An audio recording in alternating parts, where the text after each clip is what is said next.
ईरानी राष्ट्रपति मसूद पेजिशकियान का बहुत बड़ा बयान, 1 इंच जमीन भी नहीं जाने देंगे। यह मसूद पेजिशकियान की तरफ से कहा गया है। देश की 1 इंच जमीन नहीं देंगे, यह पेजिशकियान की तरफ से बहुत बड़ा बयान।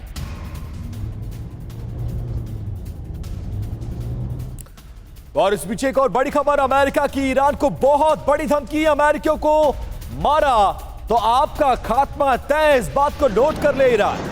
अमेरिकियों को तो धमकी दी तो आपको हम छोड़ेंगे भी नहीं, धरती पर कहीं भी हो आपका पीछा करके मारेंगे।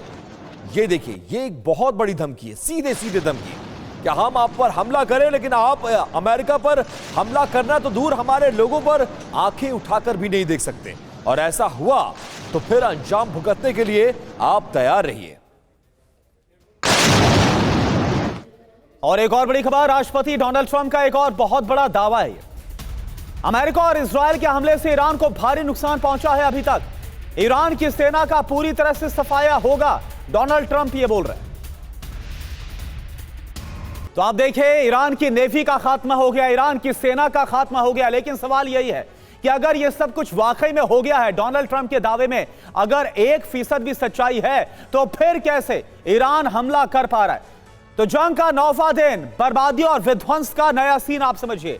ट्रंप आप क्या करने वाले हैं, यह बड़ा सवाल है। ग्राउंड ऑपरेशन करेंगे क्या, यह एक सवाल है। ग्राउंड ऑपरेशन को लेकर रणनीति तैयार की गई है, स्पेशल ऑपरेशन यूनिट भेजी जाएगी। ट्रंप क्या दावा कर रहे हैं कि ईरानी नेतृत्व का पूरी तरह से खात्मा किया जाएगा, डेल्टा फोर्स को तेहरान भेजा जाएगा, स्पेशल ऑपरेशन यूनिट को भेजा जाएगा, जो कि आगे तेहरान में घुसकर ग्राउंड ऑपरेशन को आगे बढ़ाएंगे, अंजाम देंगे। ईरानी नेवी ध्वस्त हो गई है, ट्रंप इस बात का दावा कर रहे। तो आप देखिए ट्रंप का अगला कदम क्या होगा और ट्रंप के दावे क्या हैं, दोनों इस वक्त आपको हम ग्राफिक्स के जरिए दिखा रहे हैं। ईरान की जो आर्मी है उसका सफाया अमेरिका ने कर दिया अपने हमलों में, न्यूक्लियर ठिकाने हम तबाह कर देंगे। यह ट्रंप की आगे की रणनीति है। बहुत ही ध्यान के साथ आप इसको देखिए और समझिए, क्योंकि दोनों ग्राफिक्स इस वक्त एक साथ हम आपको दिखा रहे हैं। ट्रंप क्या करने वाले हैं, क्या उनकी रणनीति नजर आ रही है बयानों से, और ट्रंप का दावा क्या है। ईरान के एयरफोर्स को बर्बाद कर दिया है, यह दावा भी डोनाल्ड ट्रंप करते हुए नजर आ रहे हैं। और ट्रंप क्या करेंगे,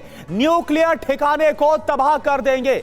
महेश सचदेव सर, सवाल तो यह है कि खैर अब तो डिप्लोमेसी का, कूटनीति का कोई सवाल ही नहीं, क्योंकि दोनों तरफ से एक दूसरे पर हमले हो रहे हैं। लेकिन डोनाल्ड ट्रंप तो पहले दिन से बहुत बड़े बड़े दावे कर रहे थे कि बहस कुछ ही घंटों के अंदर पूरे ईरान को हम खत्म कर देंगे, सब कुछ हम खत्म कर दें, तबाह कर देंगे। लेकिन 8 दिन का युद्ध पूरा हो गया है, 9वें दिन की शुरुआत है और ईरान अब भी धमका रहा है अमेरिका को, अभी भी रुक जाओ नहीं तो अमेरिका को बर्बाद कर देंगे। ये जो दावे हैं, ये जो रणनीति है डोनाल्ड ट्रंप की नजर आ रही है, इसमें कितना दम आपको लगता है सर? इसके पीछे कई मंतव्य हैं। एक तो ये कि वो भूमिका बांध रहे हैं कि किसी तरह से अपना विजय का बुलंद करें और वापस हट जाएं। चाहे वो सत्ता परिवर्तन अली खामेनेई की